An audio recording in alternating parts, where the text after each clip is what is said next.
welcome back to Terra Team Podcast. My guests today are Blake and Daniel Roddy from Core Refractory Systems. Thank you guys for joining us today. So, what's new? Yeah, thanks for having us out. We're starting to get ready for a turnaround season. This year, we got a new warehouse space. So we got a 20,000 square foot warehouse in North Houston. So we spent a lot of the time at the end of last year kind of moving all of our inventory and getting set up and getting ready for the start of the fall turnaround season. Yeah, I heard y'all had a new the new building, and it was the only time y'all moved because I thought y'all had moved twice. Yep, 2 times. We opened in 2006 in a 5,000 square foot warehouse. We stayed there for about 5 years, and then we went to a 10,000 square foot warehouse, and we stayed there for about another 10 years or so, and now we doubled again into a 20,000 square foot warehouse. So we're real excited about the new space. So I mean, outside of the KO stuff, which is what we get a lot from you guys, we do a lot of testing on the KO stuff. Y'all also do the AR400. I know y'all handle the beast. Yeah. Oh yeah. And what else y'all got going on over there? Yeah. Got a few things. Blake, you want to? Yeah, kind of our genesis was our dad worked for Premier Refractories, right, which got bought by Vesuvius, and he was a Vesuvius sales rep. So our kind of genesis is cat crackers, AR400, 153G, molded D, all that stuff. Atchem. Yeah, Atchem 85, and we still rep those products for Vesuvius. And then probably 10, 15 years ago, we really started shifting towards repping thermal ceramics a lot. So all their lightweights, their IFVs, their blanket, their super wool blanket, modules, their KTF 110.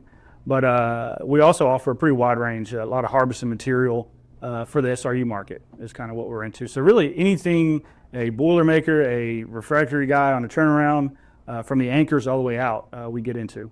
So y'all get into anchors as well. Oh yeah. We've always stocked a full line of insule twists, studs and washers, wavy footed V anchors, pins and clips. I mean, we've really got a broad offering. We tell people we're a full line refractory supplier. So anything in your furnace, we've got you covered.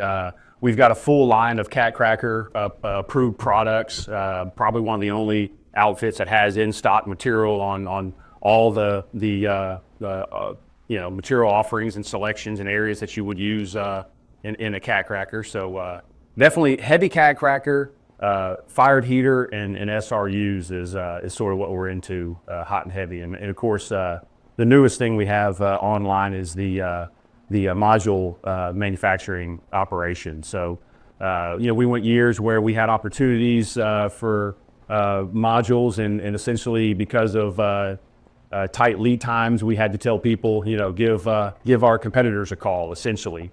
But we've made the investment in the tools to fold modules and to make a Z-block module.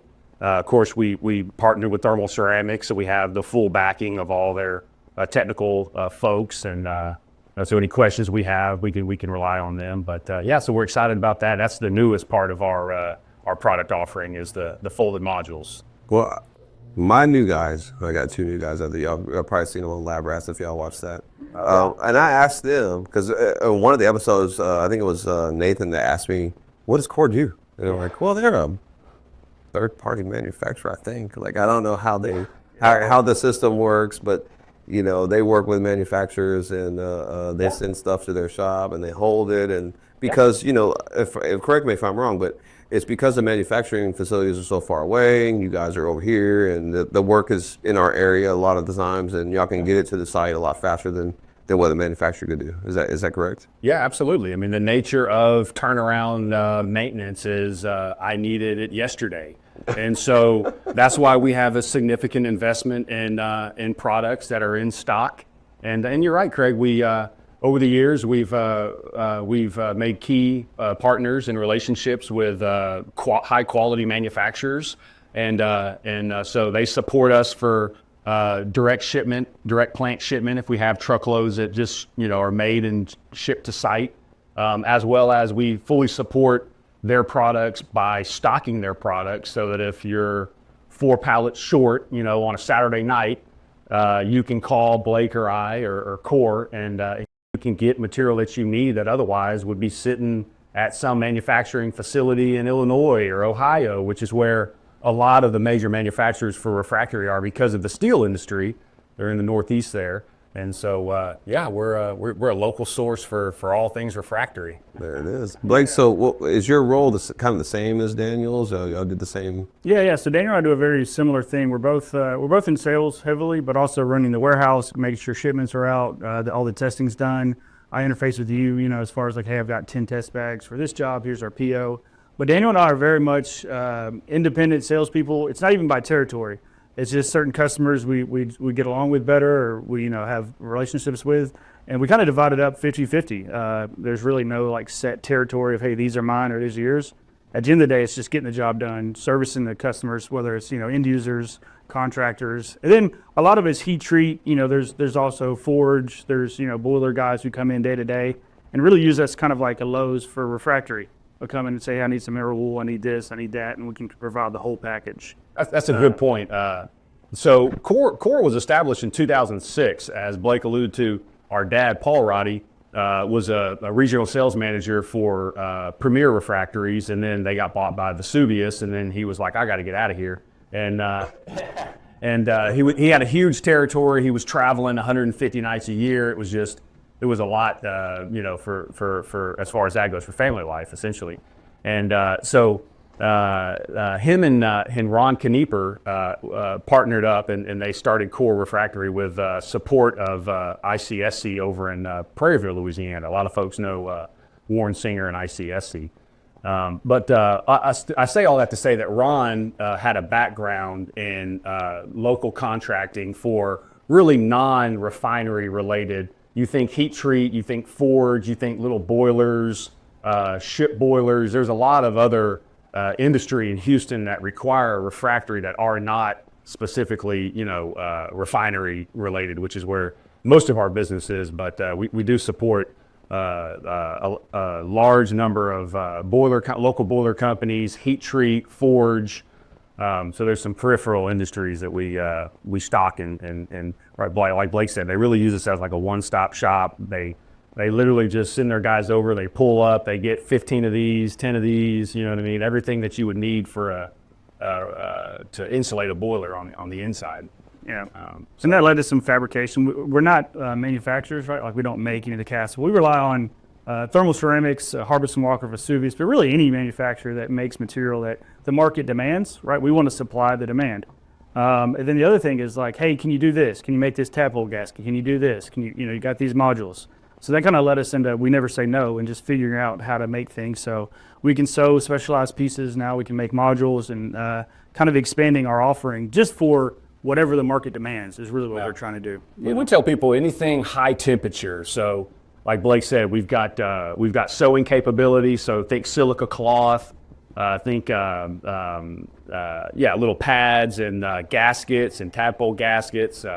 So we like at some point to transition where we're doing, perhaps like, I'm drawing a blank here with the cameras and all, but larger pieces that are more intricate. So eventually we'll get there, but so. Yeah, well, I mean, honestly, I think you answered my guy's question. You guys did a very good job doing that. It was way better than I could do, because I was just like, they're just a third-party manufacturer as far as I know. But I mean, we've been working together for years, and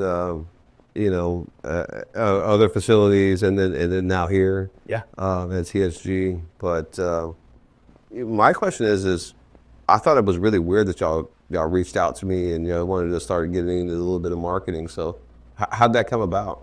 Yeah, sure. So one of the things is for us, we're growing, right? We've hired a few more people. We've got an engineer on board. His name's Nick Obando, and kind of in a growth mode, right? New building, new equipment, new capabilities.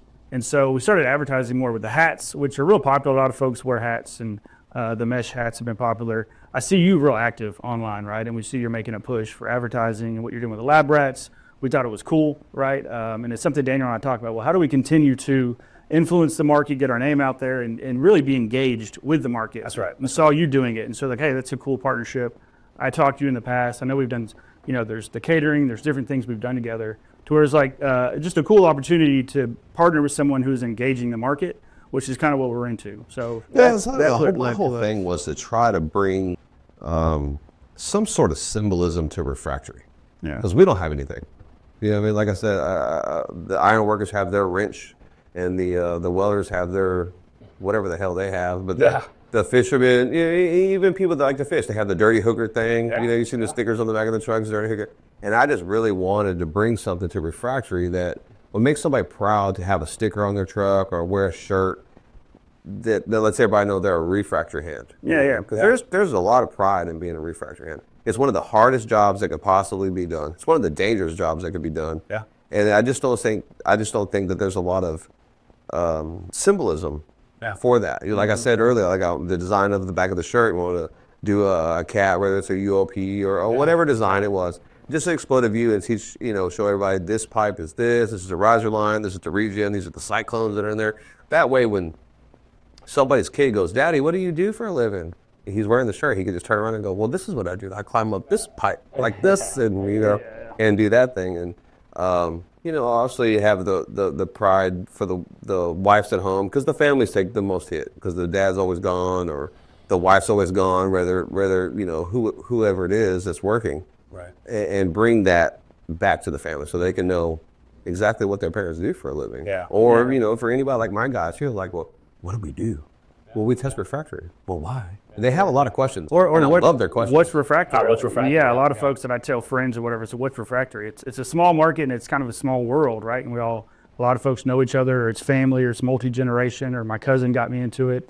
But having like pride in what you do and kind of and what is refractory and refractory installers is cool to us. But really, that's what appealed me to approach you was engaging the market, and especially stuff on LinkedIn and online, and really just going for it was something Daniel and I thought was cool. So I wanted to be a part of it. Yeah, the whole lab rats thing, man, I really don't even know what the hell I was thinking there. Yeah, but it did turn out to be kind of cool. I mean, I don't know. I got the guys, we had a problem with our tools. Pens, pencils. Our trial was the biggest thing because you're trying to cut back a shoe box or a sample box or whatever, and they lay the trial down at the side and they move along. And then the next sample that comes up, they're looking for their trial. It's like, why are you not happy? When you need? You know what I mean? I tried different things. I tried aprons. I tried, like trial holders. The problem is when you put your trial back in the holder, it's dirty. It's got refractory all over it.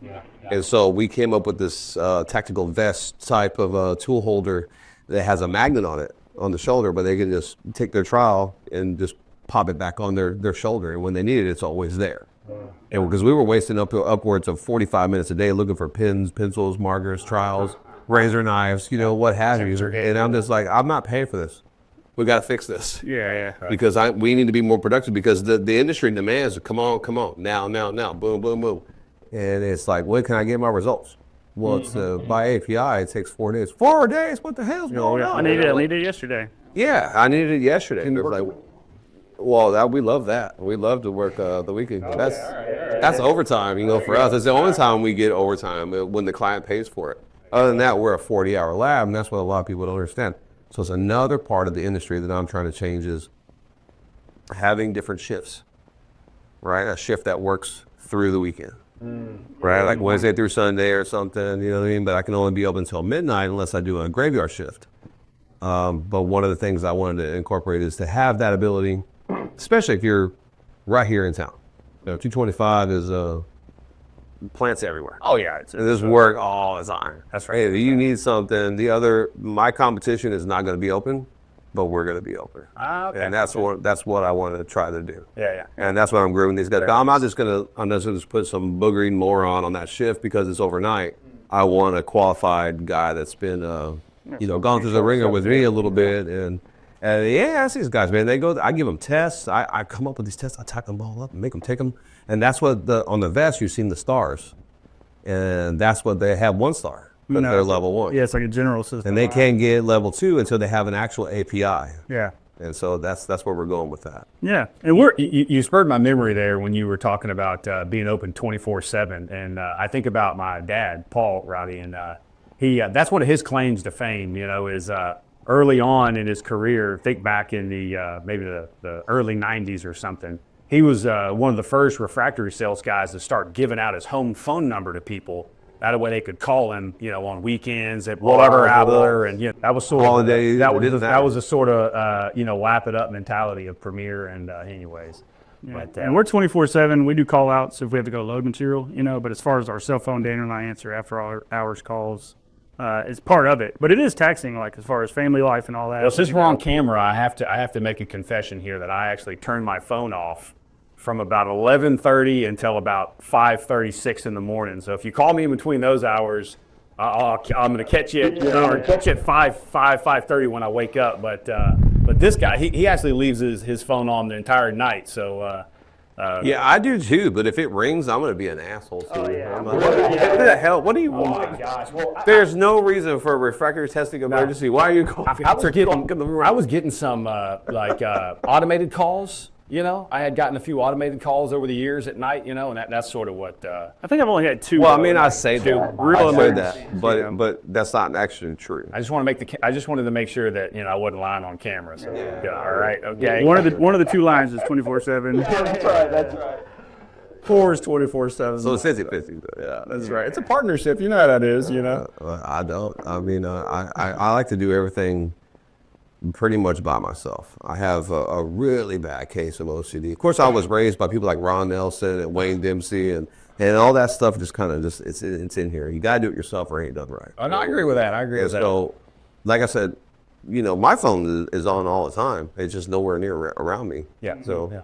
and people call me all the time. I just refuse to answer. Yeah. Like, I just don't want to talk to you right now. You've half made it then, because I still feel the need to answer every phone call. Running a business. It could be the next $1 million. Well, I don't know. I hope so. But I mean, I have got my ass chewed quite a bit from Jackson for doing that. So I don't do that anymore. Yeah, not answering them. Yeah, he's not answering. I'm so tired of taking phone calls. Yeah, there you go. I guess I do have a partnership, but no, Jackson's great. I just can't get him on the podcast. He's so terrified of the camera.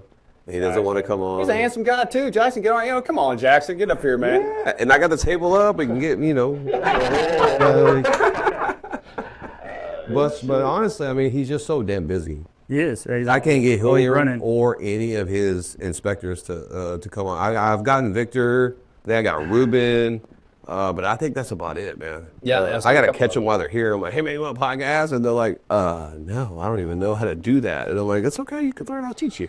Yes. And it's growing, but I'm not, the best at it yet. But mine's a little bit different. Like I said, I just wanted to have a decent conversation about what refractory was like in the old days. And that's what I want to do a new playlist on the podcast about refractory legends. And hopefully I can get your dad on here. Good luck. We have a good one. Speaking of the way things used to be, Dad said when he came up that the contractors a lot of times would give him a badge. And so whenever he had, he could go out basically to the site damn near anytime he wanted to and just, flash the badge at security and just go on in and climb all through the unit and all sorts of things. Blake and I have been selling into the cat cracker units for 15 years now and have not been in a single one of them. Now, of course, I get it. I'm not pushing to let folks in there, but you mentioned what was different between, Oh, this has been a lot different from the time that I was in the field until now. When the stories I'm hearing now, like we were building this mobile lab and Ruben was with me and he's like, you got to have different quick connects on that, and you got to have GFCIs in the trailer. I'm like, what? Why? It's like the industry is different now. Yeah. I like the idea of the legends too, though, because we've had a lot of conversations with old timers at the shop and talking to you remember Bob from over here and My whole thing is All that we do is get a couple old timers together, and next thing you know, it's oh man, don't even start, man. Just telling you, if I could ever get Alan Overstreet on this podcast, that would be probably the best one because he's such a hard ass. Yeah. And everybody's like, oh, he's such an asshole. He's so mean. I'm like, he's like a baby puppy, but like this is. We got to help me out. Alan's with. That's Jackson's dad. Alan is Jackson's. Alan Overstreet. Yeah. Okay. And if he ever got yelled at somebody like, and he was right here close to you talking, that was Alan. Yeah. But he's not really. He's calmed down a little bit. He's gotten a little older. He's calmed down a little bit. He's still got the spunk. He can still go because he comes out here and he works with us sometimes. And these guys are like, who the hell is that guy? How old is he? Yeah. He is putting their dick in the dirt, because he's still got it. And I'm like, that's Alan Overstreet. I warned you about him. I told you one day he'd come, and when he does, make sure you're working. make sure you're not sitting down and don't give up because So that's how what it does. Jackson got started then as well. Oh, He's yeah, got second generation. There you go. Man. All right, second generation strong. Huh? Man, if I can ever get Jackson on, I will have him tell the story of how he came up in refractory because it's crazy. But you know, it could be perceived as you know, he had a split on his throat, but Jackson made it because of that. That's how we all made it. It was because of that, you know, and that's why I think our generation is a little bit different than even the ones that we're bringing up, is because I'm not mine anyway. My foot's always on their throat, but I love it. You know, my boys they love me. It's a love-hate relationship, but I love doing it like that. That's the way I came up. That's the way I want to do them. So, anything else you guys want to add? I was just curious why you started Lab Rats and the podcast. Kind of what was your angle when you started? Was it mostly like the oral history and like the old timers and just kind of getting an identity for refractor, or what was kind of your motive for? the whole idea of Lab Rats was to bring awareness to the refractory industry that those samples that you're making actually go to a lab. Yeah. And so people would put their footprints in there. They would draw dicks in them, and I'm just like, these people don't really think these are going anywhere. Yeah. And it's also to show the day-to-day operation of you have to bring paperwork, identification of your samples, you know, where the samples, what company the samples are coming from, and what person sent you to deliver them. Yeah. Otherwise, they're just going to sit in the corner somewhere, and I'm going to email them and be like, hey, well, I want to know where my samples are. I feel like you're criticizing me, Craig. No, that's not y'all. Y'all do a great job with all y'all's POs and paperwork. Y'all do a good job, but it's like, you know, my wife she works there and she does the all the payroll and stuff, and people don't turn their timesheets in on time, like ever. Yeah. And she's always, that's our meta report. That's what we call it. I ask her about her day, and she's got 15 minutes to tell me, because after about 15 minutes, my brain just turns off and I'm not paying attention anymore. But she's always complaining about that. That's one of the things I complain about, is that I want to help you. I want to get this stuff tested for you. I don't want any lag in it. I want to get your test report so you can get back to work. Yeah. But if you don't do your job, I can't do mine. And so versus me just telling somebody over the phone, because that's hard to do, tell a client, hey, you're a dumbass. Why are you not doing your job? I can't do mine if you don't do That it. doesn't work well normally. And so we started Lab Rats so I could show them. It's like a reality thing. Like, this is real stuff. None of it's scripted. Yeah. These guys don't even know half the time what I'm going to say. Unless we're doing something, I'm like, hey, that would be good to point out. Let's do that again. Yeah. You know, rebatch that material out and let's mix it again so we can point that out, because it's really about educating. Sometimes there's certain materials that people don't know how to mix. Mm-hmm. Well, I've been doing it for almost 20 years. I know how to mix pretty much every damn thing. I know tweak it this way, or add the water first, or the water's got to be below 50 degrees to do this one. And as I'm teaching them, I want to be able to teach everybody else. Yeah. And I've been through a few, like if you have a failed test, it's a big deal, right? Like it causes a lot of commotion from the end users to contractors to manufacturers. But putting like a face to the name and like a relationship to like, hey, let's talk through what could have went wrong with the mixing or that, and not be defensive is cool. To like yeah, it's a real person doing it, very experienced people. Here's what we're doing, to kind of explain that, because I know sometimes refractory testing has been a little bit of a unknown to a lot of us in the market. So it's good to like kind of see, okay. Well, it's a completely different type of, I don't know how, situation testing things, but like you said, when there's a failure, well, we call that a hornet's nest. That's what we call that, opening a hornet's nest, because everybody's going to get pissed off at you. Yep. They are, and every finger's pointed at you, and it's like, well, what are your testing procedures? I mean, I've got quick links on my desktop, or I've got digitized procedures. I'm just like, that's why on the phone call today. I told these guys we could test 2,500 samples, but there's one that's going to be in question. Well, when that one comes in question, you got to be ready. And all those other ones you did, you have to do them perfectly. I call it covering your ass. Yeah. You have to do it by procedure, step by step, 100% of the time. That's why I was teaching them by the book.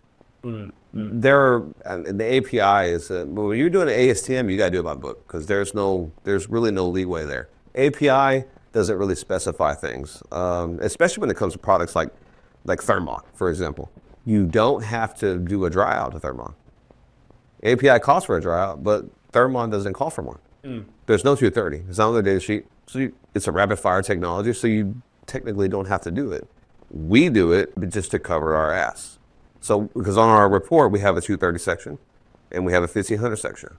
cold crush, abrasion, PLCs, all the way through.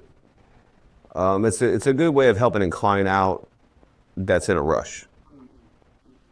But you can only do that with like what was the old spar fire technology, was another rapid technology. But they posted a 230, which means I can't help you. I have to do the 230. A lot of people don't understand that you're the client. You are the client. So if you tell me to test an API, I'll test an API.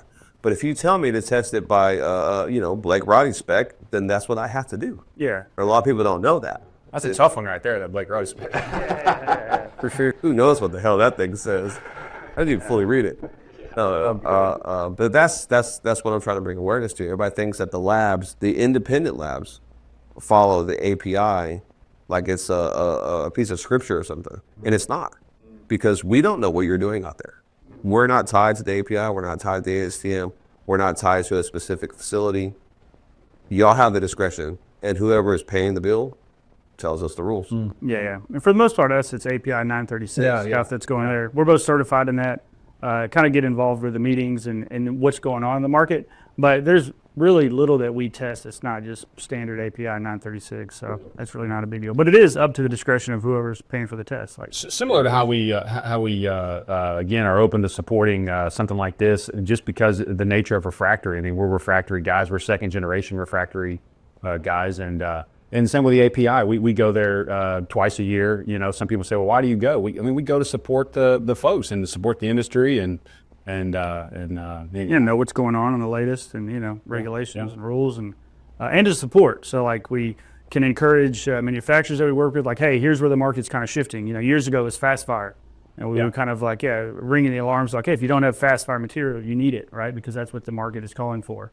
So we really just tie contractors, end users, manufacturers, distributors and testing labs. It's just our market. So, So as far as marketing goes, you guys have any other plans on things you're doing? You make t-shirts, hats, anything like that?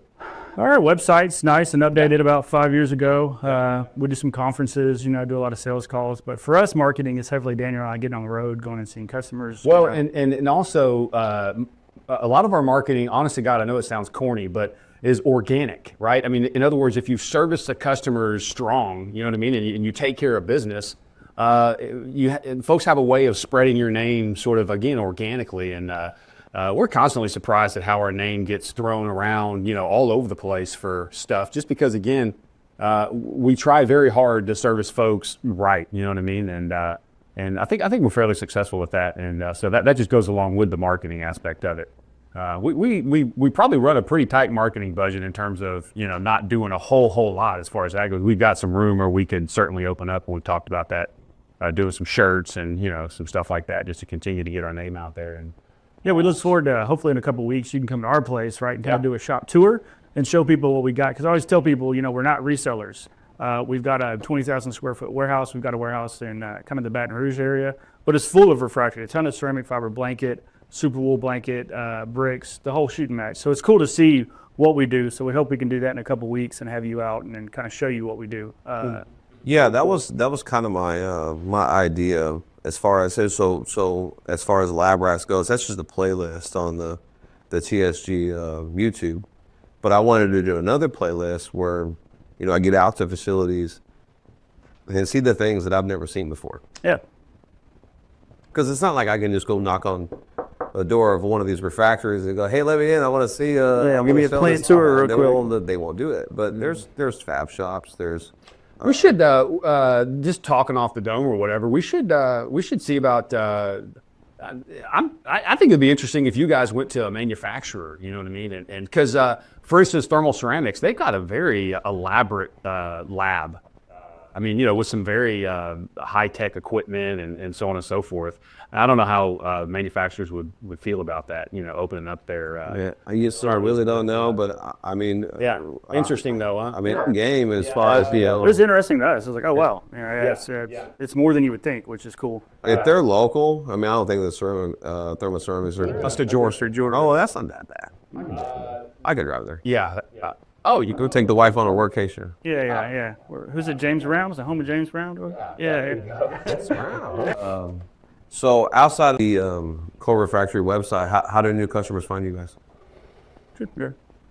Yeah, I would say we try to be active on LinkedIn, you know, and then we try to keep the website up to snuff. And then again, in terms of knowing about us, I mean, gosh, call us, 713-675-4800, old fashioned, you know, I mean, give us a call. Yeah, the sales website, it's or sales at Core Refractory That's the one Systems. thing about Refractory is we're still kind of, you know, old school. We're still doing phone calls. We're still doing emails. Email is probably the newest thing. Yeah. Because it's not like somebody got you on social media on LinkedIn, like, hey, I need a pallet of whatever, you know. So we're still kind of in the dark. That's another thing about Lab Rats. I'm trying to bring, you know, how to get a hold of us. It's like we have the phone number, you have the website, you have the email. But I'm trying to bring new people in, right? And a lot of people don't even understand what that phone number is, what that website is, or what that email is. Yeah. So we're trying to bring. Well, you're doing the right thing in creating content, right? Because years ago, when I started our first website, years ago, just it was a very basic website, but the idea is to get content on there because that's how you get higher in the Google ratings. And so, you know, we loaded the website with content and stuff, and we're constantly amazed at how folks will see us online looking for Super 3000 yellow lid or looking for AR400 or looking for Pyroblock modules, and they'll call us and just say, hey, we found you online. You know, just a Google search, man, you know. We're very big on the internet and the power of the internet, and we think what you're doing with engaging and creating content is going to be good for you long term. You know? Well, I hope so because I've done my waiting, and so far it hasn't shown me shit. So I'm trying to work. You guys coming in and being a premier sponsor really changed the game. You know, as far as you know, the other sponsors that we have. Yeah. We need our sponsors because I'm trying to hire good producers, good camera guys.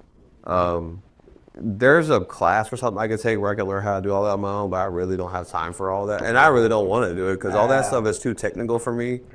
So I could plug up some stuff, but when it comes to software, I'm less than useless. Look at this, man. Look at this setup. This is the most technical thing I've seen all week here, Craig. Honest to God, man. You got us whooped. So I appreciate that. So, but yeah, I mean, if you guys got anything else y'all want to add, and probably just some way to work that Made in America thing. You know, we could do that. We could do that at the next one too. At the well, that's like our banner. Yeah. So that banner is going to be at the end of the video. So. No, we're good. We're good. Y'all want to do the whole? I mean, everything is. I mean, most of the refractory y'all sell is Made in America, right? All of it, yeah. Well, that's always been a big thing for us. That's been a big marketing thing for us. But anyways, I think we got it all nailed down pretty good. So. Well, I mean, just for me, I can't say that this is for everybody, but for me, I'm a American loving kind of guy. You know. No. I've got two veterans. I work. One's Army, one's Marine. Yeah. I working in the shop with me right now, and I absolutely love them. And every Vietnam Veterans Day or just Veterans Day in general, I take care of those guys. We burn them some steaks around here. Yeah. And this is like the pre-Trump, when we did this 15 years ago, where it's like, yeah, we want to support domestic manufacturing. We think it's cool. Sometimes you get, kind of pushback of, oh, it's not the cheapest. And it's like, yeah, we're not always going to be the cheapest, right? But we are repping brands that we feel good about. And I would say 95% of our inventory is made in the U.S. So we feel good about it. Well, that's the same thing in the lab because I've been told we're the most expensive testing lab in the world. And I'm like, well, do you want excellence or you want stupidity? It depends on what you want to pay for. Yeah. But that's really up to you. Yeah. No, we certainly didn't take the low cost. We thought about it. It was tempting. We thought about getting our own manufacturing outfit out of China and kind of doing that back in 14, 13, 14, But honest to God, we made the conscious decision in that time to say no. We're gonna go sort of the opposite direction and do the quality and particularly Made in America just to sort of differentiate ourselves. And then it became a real thing. And in today's world, I mean, it's a very real thing. And a lot of our customers appreciate it and value that, and some don't, and some don't see it as just all about cost. But for us, I'd say more and more in today's world are conscious of the Made in America thing, and like you said, I mean, 95-7% of our inventory is made in the U.S. So very proud of that. Barry, we look forward to having you out, kind of showing you what we do. Just let us know when, and we'll try to get some more Core hat shirts, and we got swag for anybody that wants it. So. Yeah, no, we love it.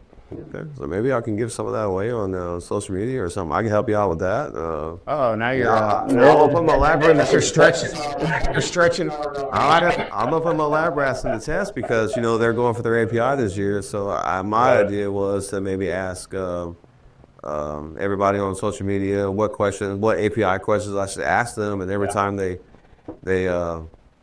fail to answer a question, maybe you guys can send them a shirt or a hat or something. Something to say that. Because we're helping them, but everybody else is getting interactive with y'all on social media. So I think it's a 360 win. I think everybody wins on that one. Yeah. No, we'll definitely get some shirts made up. That sounds like a plan to us. Okay, well, I really appreciate both of you hanging out with us today and having a good conversation. I know it's not easy doing a podcast for the first time. You guys did great. Good. We're definitely gonna have to do it again. And everybody always says they will, and I have yet to do a follow up. So, Well, like with your premier sponsorship, we'll be the first. That's it. all right, man. Well, I appreciate both of you. Yeah, Craig, thank you. Yeah, Thank you. man. Yeah. All right.